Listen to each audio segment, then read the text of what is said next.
नमस्कार दोस्तों, 31 अक्टूबर 2005 इंडिया और श्रीलंका के बीच 7 मैचों की वनडे सीरीज का तीसरा मैच खेला जाना था। भारतीय टीम पिछले दोनों मैच जीतकर इस मैच को भी जीत अपने दबदबे को बरकरार रखने को बेताब होती है। वहीं दिग्गजों से खचाखच भरी श्रीलंकाई टीम जोरदार वापसी करने को तैयार थी, लेकिन भारतीय टीम का उभरता हुआ सितारा महेंद्र सिंह धोनी श्रीलंका टीम के अरमानों के बीच मैदान पर गला घोट देते हैं। कैसे धोनी दर्द के बावजूद श्रीलंका को दर्द का एहसास कराते हैं दोस्तों, जानते हैं इस वीडियो में। जब मैच शुरू होता तो श्रीलंका टीम ने टॉस जीतकर पहले बल्लेबाजी करने का फैसला लिया और भारत के सामने एक विशाल टारगेट खड़ा करना चाहती थी।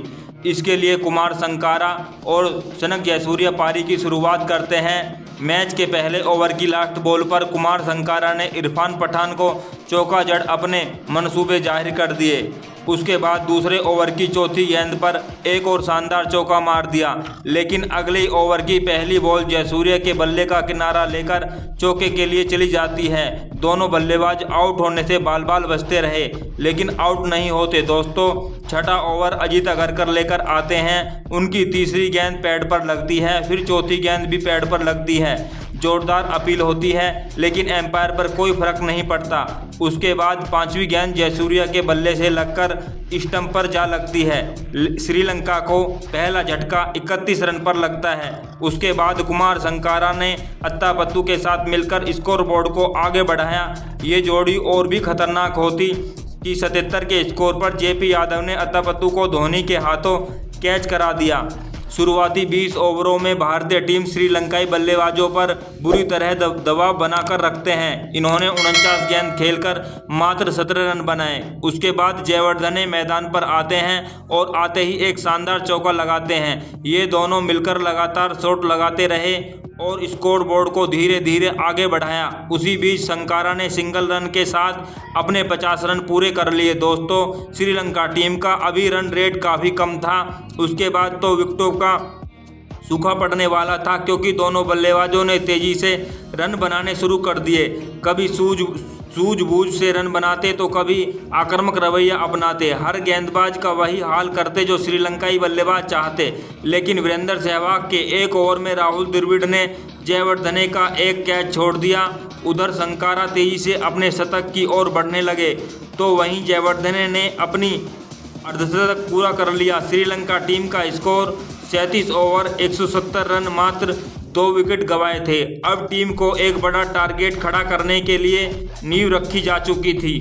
उसके बाद भी लगातार चौकों की बरसात होती रही। जहां शुरुआती 20 ओवर में श्रीलंकाई टीम एक रन के लिए तरस रही थी, तो वहीं अब रनों की बाढ़ आ चुकी थी। और जब टीम 40 ओवर में 200 रन पूरा करती है, तो उसके साथ संगाकारा 122 गेंदों पर अपना शतक भी पूरा कर लेते हैं।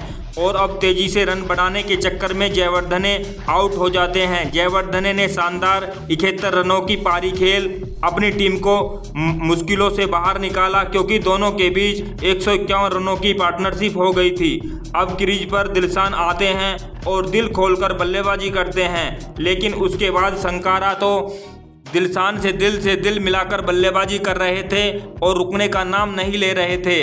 लेकिन दिलशान का दिल तब टूटता है जब सहवाग की गेंद पर एलबीडब्ल्यू आउट हो जाते हैं। श्रीलंका टीम का स्कोर 45.4 ओवर 240 रन और 4 विकेट था। ऐसा लग रहा था कि भारतीय गेंदबाजों ने मैच में वापसी कर ली है, लेकिन उसके बाद जो हुआ उसने सभी को हैरान कर दिया, क्योंकि मारूफ मैदान पर आते हैं और आते ही चौकों छक्कों की झड़ी लगा देते हैं। फिर चाहे सामने कोई भी गेंदबाज हो, उनका बुरा हाल ही होता। इरफान पठान के एक ओवर में लगातार चौकों की बरसात कर दी और देखते ही देखते श्रीलंका टीम का स्कोर 49 ओवर में 282 रन हो चुका था और मात्र 4 विकेट ही गंवाए थे। और अब इस पारी का लास्ट ओवर बाकी था, जिस पर पहली ही गेंद पर मारूफ छक्का लगा देते हैं और इस ओवर में 1 रन आउट का चांस भी मिस हो जाता है। और लास्ट बॉल पर संगाकारा ने एक शानदार चौका लगाकर अपनी टीम के स्कोर को 300 रनों के करीब पहुंचा दिया। संगाकारा ने नाबाद 138 रन बनाए और मारूफ ने मात्र 16 गेंदों पर 33 रनों की तेजतर्रार पारी खेली। अब श्रीलंका टीम एक विशेष टारगेट खड़ा कर चुकी थी। ये बात सन 2005 की है, जब 250 का स्कोर भी हासिल कर पाना मुश्किल होता था। अब ऐसे में भारत को यह मैच जीतने के लिए 299 रनों की ज़रूरत होती है। इसके लिए एक बेहतरीन शुरुआत की ज़रूरत थी।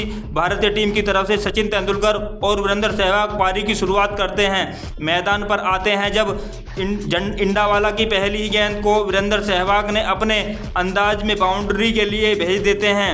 पूरा स्टेडियम खुशी से झूम उठा। उसके बाद सचिन तेंदुलकर ने 2 रन लेकर अपना खाता खोला, लेकिन उसी ओवर की 5वीं गेंद पर विकेटकीपर संकारा को कैच थमा पवेलियन के लिए रवाना हो जाते हैं। श्रीलंकाई खिलाड़ी जश्न मना रहे थे मानो यह मैच ही जीत लिया हो, क्योंकि यह विकेट की क्रिकेट के भगवान का था, जिनके आउट होने का मतलब टीम इंडिया की हार हो जाती थी। सामने वाली टीम का जोश दोगुना हो जाता था। लेकिन अब महेंद्र सिंह धोनी मैदान पर आते हैं और उसी चमंडावास की गेंद पर एक तूफानी छक्का लगा देते हैं। धोनी को सचिन के आउट होने का बिल्कुल भी मलाल नहीं था, क्योंकि चमंडा को 5 ओवर में एक और छक्का लगाते हैं। धोनी बेखौफ अंदाज में बल्लेबाजी कर रहे थे। उसी दिन धोनी को सिंगल से ज़्यादा छक्कों में विश्वास था। उसके बाद 7वां ओवर लेकर आए मारूफ को सहवाग ने एक शानदार चौका लगाया। फिर तो मैदान पर वो हुआ जिसकी कल्पना किसी ने भी नहीं की थी, क्योंकि उसके बाद MS धोनी एक बहुत ही लंबा छक्का लगाते हैं, जिसे देख पूरा स्टेडियम खुशियां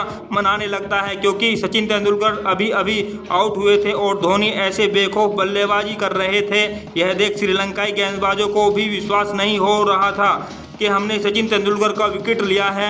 अब उसके बाद तो MS धोनी फास्टर गेंदबाजों की भी अच्छी धुनाई कर रहे थे, साथ में अपने लंबे बालों को भी लहरा रहे थे। उसके बाद तो धोनी गेंदबाजों के साथ खिलवाड़ करने लगे। भारतीय टीम का स्कोर अब 63 रनों पर मात्र 1 विकेट था और धोनी ने 32 गेंदों पर 39 रन बनाए थे। श्रीलंकाई टीम के खिलाड़ी धोनी को रोकने का प्रयास बना रहे थे। सभी खिलाड़ी गेंदबाजों को समझा रहे थे। उसके बाद धोनी ने एक और चौका जड़ मानो ऐसा कह रहे हो रोक सको तो रोक लो, मैं तो तुम्हें ऐसे ही मारूंगा। लेकिन 99 के स्कोर पर सहवाग आउट हो जाते हैं। सहवाग 39 रन बनाकर पवेलियन वापस जा रहे थे।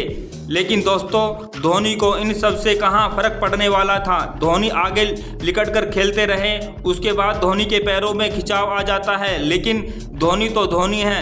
जब मन करता चौका लगाते, जब मन करता छक्का लगाते, चाहे सामने जो भी गेंदबाजी कर रहा हो। और राहुल द्रविड़ भी उनका खूब साथ निभा रहे थे। अब टीम का स्कोर 167 रनों पर 2 विकेट था। MS धोनी 99 पर होते हैं और इसी चौके के साथ धोनी 85 गेंदों पर अपना शतक पूरा कर लेते हैं, जिसके बाद ऐसा सेलिब्रेशन किया जो आज भी लोगों के जहन में जिंदा है। MS धोनी ने वनडे में मात्र 85 गेंदों पर 100 रन की तूफानी पारी खेले T20 में अस्तित्व को जिंदा कर दिया। धोनी की ऐसी बल्लेबाजी से वो वनडे मैच तहस नहस हो चुका था। श्रीलंकाई टीम को राहुल द्रविड़ के रूप में एक और विकेट मिलता है। अब टीम का स्कोर 185 रनों पर 3 विकेट था और अब भारत को 21.4 ओवर में 114 रनों की ज़रूरत होती है। लेकिन आज धोनी का अंदाज ही निराला था। आज हर गेंद को धोनी छक्कों में डील करते हैं। श्रीलंका टीम सचिन सहवाग के लिए होमवर्क करके आई थी और मैदान पर MS Dhoni out of the syllabus आ जाते हैं। धोनी को दर्द हो रहा था, लेकिन उसके बाद छक्के पर छक्का लगा रहे थे। खड़े होकर गेंद को स्टेडियम के पार पहुंचा रहे थे। धोनी का दर्द इतना बढ़ गया कि वीरेंद्र सहवाग को रनर के रूप में मैदान पर आना पड़ा। युवराज ने भी एक लेग साइड में चौका लगाया, लेकिन धोनी उसी बीच आउट होने से बाल बचते हैं और इसी के साथ MS धोनी 150 रनों का आंकड़ा पार कर लेते हैं। लेकिन युवराज दिलशान की गेंद पर 18 रन बनाकर आउट हो जाते हैं। अब टीम का स्कोर 250 रनों पर 4 विकेट हो चुका था। भारतीय टीम को जीत के लिए 80 गेंदों पर 49 रनों की ज़रूरत होती है। वेनु मैदान पर आते ही एक शानदार छक्का लगाते हैं। उसके बाद MS धोनी का इतना लंबा छक्का श्रीलंका की लंका लगा रहा था। ऊपर से एम्पायर का ऐसा मजाक श्रीलंकाई खिलाड़ियों के जले पर नमक छिड़क रहा था। अब टीम का स्कोर 287 पर 4 विकेट था। 32 गेंदों पर 12 रनों की ज़रूरत होती है। MS धोनी 169 रनों पर होते हैं। और विकेटकीपर के रूप में सबसे ज़्यादा वनडे हाईएस्ट स्कोर को पार करने के लिए मात्र 4 रनों की ज़रूरत होती है और धोनी ने लंबा छक्का मार इस वर्ल्ड रिकॉर्ड को अपने नाम कर लिया। इसके पहले ये रिकॉर्ड गिलक्रिस्ट के नाम था जो 172 रन बनाए थे और धोनी यह छक्का लगाकर यह रिकॉर्ड ध्वस्त कर दिया और फिर एक और छक्का लगा अपनी टीम को तेज गेंदें शेष रहते ही मैच को जिता दिया। इस मैच में MS धोनी ने 10 छक्के लगाए जो एक रिकॉर्ड ही था। MS धोनी ने 145 पर 183 रनों की तूफानी पारी खेली और कैसे उस दिन धोनी की तबाही से पूरा श्रीलंका रोया था। दोस्तों वीडियो पसंद आए तो लाइक करें और चैनल को सब्सक्राइब करना बिल्कुल भी ना भूलें।